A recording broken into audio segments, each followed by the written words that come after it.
Hey everyone, Clifford here, and this is going to be a pretty serious, heavy video. But uh, don't really want to make it, but I feel like I have to. Um, as you can probably tell from the title of the video, this is going to be a video about mental health, a pretty hot topic at the moment. Um, and yeah, I'm having my own kind of mental health crisis at the moment. But I don't want to make this video about me because I'm just one drop in the ocean of this massive, massive fucking problem in our society of people just living completely miserable fucking lives and killing themselves and like you know there's a certain narrative around it all that I find particularly troublesome. Um, this is a completely unscripted video. I'm just ad-libbing this. I don't know where this is gonna go, but I guess I'll start by talking about my own issues, and then try to tie that into talking about the wider issue that I'd really like to speak about. So to preface this, I'll tell you a bit about myself. I'm 25 years old. I still live with my mum. I've never worked a job in my life, and I have Asperger's syndrome. I was bullied mercilessly in high school, and just when I left high school, I just had so many unresolved issues and whatnot. God, I feel like I'm just whining right now, you know? I feel like I'm just fucking poor little me. Wah. I had a hard time in high school. Wah. The other kids didn't like me. Wah. And that's the fucking problem right there, actually, you know? I am trying to force myself to talk about my mental health issues because everybody needs to talk about their mental health issues. And, if I can set some sort of example, then yeah, that's what I want to do. So basically, for the last 5 years, I've been doing nothing with my life. I've been rotting at home.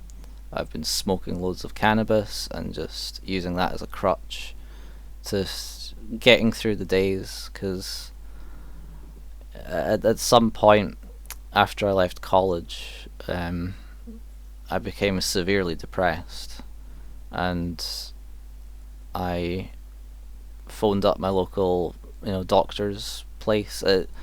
If you're watching this in America, I'm not sure how a doctor's visit works in America, but the way it works over here is you'll have your local sort of area, your local centre, and you'll phone them up and say, blah blah blah, I have such and such problem, when can I get an appointment? Depending on the severity of the issue and the type of issue, you may get an appointment the same day, or you may have to wait 9 months to see a psychiatrist, which is what I had to do. So 9 month waiting list, and that was 9 months of me building up to this appointment in my head. This was going to be the day that I go in, I lay all my cards out on the table, I explain exactly how I feel and what's fucking my life up, and this guy's going to tell me what to do to fix it. I show up to the appointment, I tell him everything, and you know what I was told? I was told that my depression and my anxiety and my, bleak out view on life was symptoms of my Asperger's, and since Asperger's is incurable, and I do use the word incurable, but people don't like it when you talk about autism as something, or Asperger's as something that needs to be cured. But my experience with it is absolutely 100% negative. If I could be cured of my autism, I would fucking jump at the chance immediately. Because I guess we're going off on a tangent here. I'll bring this back round to the mental health. So yeah, I was basically told, yeah, these are symptoms of your Asperger's. Since Asperger's is uncurable or intreatable, if you prefer, there was nothing they could do for me. I was told, on your way, things will get better. That was the day I gave up. That was the day I decided, fuck this world, fuck this society. It doesn't want me. Fine. I don't want to be a part of it. I'm gonna, continue signing on for as long as I can get away with it. Eventually they'll kick me off. Eventually my parents will kick me out of the house. I'll become homeless and then I'll kill myself. That was my plan. And yeah, here I am 5 years later, and yeah, just a couple nights ago I just had a complete mental breakdown. It was triggered by the fact that I got some cannabis that was way too fucking strong. Like, super skunk type shit. And it just put me in this dark fucking place. I could not think about anything other than just all the negativity and the evil and the lack of empathy in the world, and it became too much for me. I was shaking, I was in a cold sweat, I felt like I was on the verge of a psychotic break, and I very likely was. So the very next day I got in contact with local mental health services, which things are, it's interesting, things are pretty bare bones at the moment. Excuse me. Take note, no hand gestures. Yeah, sorry about that. What was I saying? Yeah, mental health services, they're pretty bare bones at the moment, but I think the local government is certainly recognizing that there's a growing problem, and they're starting to put in place safety nets, and the safety net that I fell into was the mental health first response hotline or something. Spent an hour talking to this lassie on the phone. She was so understanding, so calm, so fantastic. She was able to refer me to my local doctor's office and get me, an appointment to see a GP that day, which I wasn't expecting at all. I was expecting, if I were to phone them myself directly and ask for an appointment, I was fully expecting, several weeks. So yeah, I went to this appointment, and I started getting flashbacks to the previous doctor's appointment that I was describing earlier, where I was told that my depression and anxiety were symptoms of Asperger's. And so I went to this appointment and explained that, and again laid all my cards out on the table, explained exactly how I'm feeling and everything. Was very upfront about the cannabis use and all that. And things were different this time. My doctor was incredibly understanding. He I told him as well, when my father died, I experienced a very, very strong, intense, but very short grieving period. And I needed some medical intervention to get through it, basically. And what they did is they gave me propranolol, which is basically a beta blocker. That works so well for me. And I didn't even use all of them to get through the bereavement period. So I had these spares at the end of it, and in the months after that, if ever there was an event where I was feeling really anxious about it, I would pop a couple propranolol and I'd mellow out in 10 minutes time. Fucking fantastic. But eventually those pills ran out, and my understanding is that in America and some other countries that you can kind of just go to your doctor and be like, I want this drug, and they'll write you up a script. That is not how things work over here. If I wanted another propranolol prescription, I would need to make another GP's appointment. I'd see a doctor. It wouldn't be the same doctor that I saw last time. That's something I should have mentioned. When you make an appointment and you go and see this GP, it's a completely random person each time. So you could go in one day and you could get the nicest guy in the world, very understanding, really sits and listens to you, and will take on board everything you're saying and really create an action plan to help you get better. But other doctors, they just want you out of their office. So we like to say over here, oh, we've got the NHS, we've got the National Health Service. You'll never bankrupt yourself for being ill. So we're so much better than America. But at least in America, if you pay to go and see a doctor, they'll always be happy to fucking see you. Even if it is because you're going to make them a bunch of money, at least they'll greet you with a smile on their face every time. I've not had that experience every time I went to the doctor.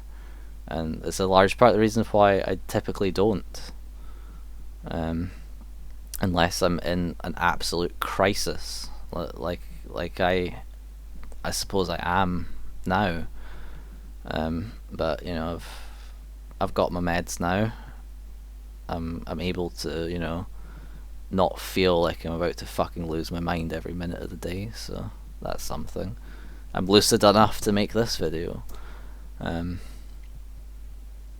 But yeah, I've just spent almost 15 minutes talking about myself. This video is not about myself, guys. No, it really isn't, because I am nowhere near the only person that's going through this kind of thing. There's just a huge problem with mental health all over the world, and it's difficult to really to think about it, because I mean it seems so obvious to me, some of the decisions that we've made as a species, some of the things that the things we've done to our environment, the things that we've done to ourselves socially and culturally, the way that we treat each other, the state of political discourse at the moment, all these things, social media, it all just paints this giant picture of like, well, no fucking wonder everyone's depressed and killing themselves, It just seems so obvious to me. But I don't know what the solution is. And even if there is a solution, there's fuck all I can do about it, And yet here I am thinking about all these things, and that right there is what's got me into this funk.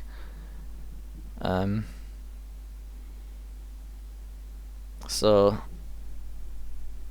but I have been in, over the last 48 to 72 hours, whatever, I've been laughing and happy and enjoying myself. I've been, sobbing, talking to my friends.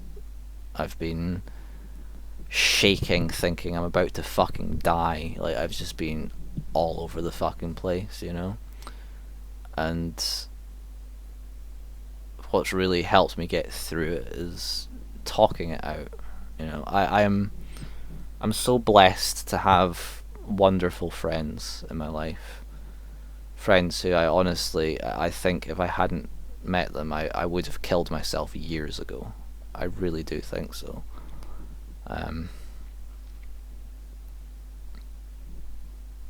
Yeah. But yeah, this is finally now coming to the big issue that I wanted to talk about in this video. Is like, yeah, I'm having this crisis and I'm struggling through it with the help of my friends. but there are so many people out there who are going through a crisis like this, and they don't have friends. There's this chronic loneliness problem, particularly amongst young men. Yeah, if I had to endure this alone, I don't think I would be surviving this at the end, you know.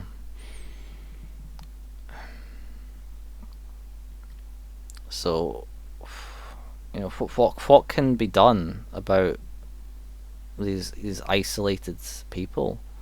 What can they do? I don't know. And this is why we need to talk about this stuff, and we need to encourage everybody to talk about mental health. And another important thing is, you know, getting rid of the stigma of talking about mental health. And, you know, this might be a bit of a problem of mine, something that I need to work on a bit, but I've got a pretty aggressive attitude when it comes to you know, how people respond to this kind of thing. I'd fully encourage you, if you find yourself in a situation where someone's opening up about their mental health and somebody responds with something along the lines of, you know, man up or grow up or get over it, punch that fucking cunt in the face. Just fucking beat the shit out of them. They have no empathy. They don't care. And the only way you're going to get them to shut the fuck up is to fucking make them. I don't consider myself a violent person, but when I see people, you know, emotionally manipulating people like that from positions of power, yeah, I see fucking blood. Red mist. I could fucking kill them.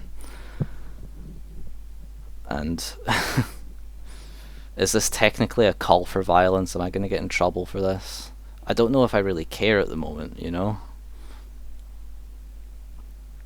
And that's another thing. People are afraid to be honest. People are afraid to say, admit that they, say, have suicidal thoughts, because they think that, you know, the first thing that's going to happen is they're just going to get put in a straitjacket and shipped off to the psychiatric wards, you know? And it's not an unwarranted fear, you know? Being honest is very difficult when there you know, the stakes are, you know, your own freedom and well-being. But you know, I think anybody who finds themselves in the midst of a mental health crisis, who thinks that, you know, they're somehow freer keeping things to themselves, you're absolutely kidding yourselves. 100%. You do need to open up, but like I've been saying, some people have nobody to open up to, and I feel like something needs to be done about it, and I have no idea of what. And the best thing I can think to do is to make this video and hope that somebody sees it, and I don't even know what. I just feel compelled to make this video. It's because yeah, before I turned this camera on, I was, you know, kind of feeling pretty relaxed, feeling pretty okay, you know, compared to how I've been feeling lately. You know, I've got some propranolol in my system at the moment. I'm fairly chilled out, I suppose. But then I saw a video on YouTube. It was don't know if you know him, BJ Kumbi. He's, yeah, basically, you know, one of these edgy sort of comedians on YouTube. He makes very, very funny videos, very tongue-in-cheek videos.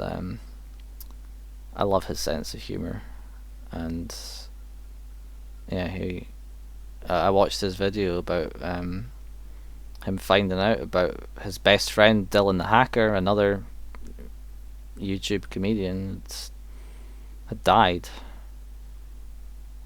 Weeks prior to him finding out, he didn't know at the time, and I just watched this video of him, lamenting about that, and he was talking about how all of his friends had either moved on from that sort of culture or had died.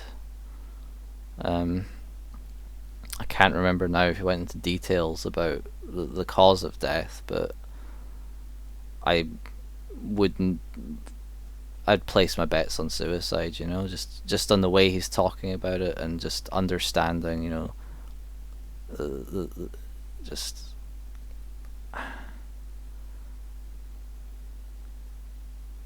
to be a young man in this society, and to have a sense of humor about all this darkness. It can be very helpful, very comforting. It'll be a way of getting through very hard times, but everybody has their breaking point. And we see that. We've seen this with Robin Williams, for example.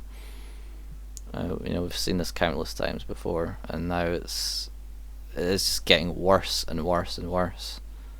And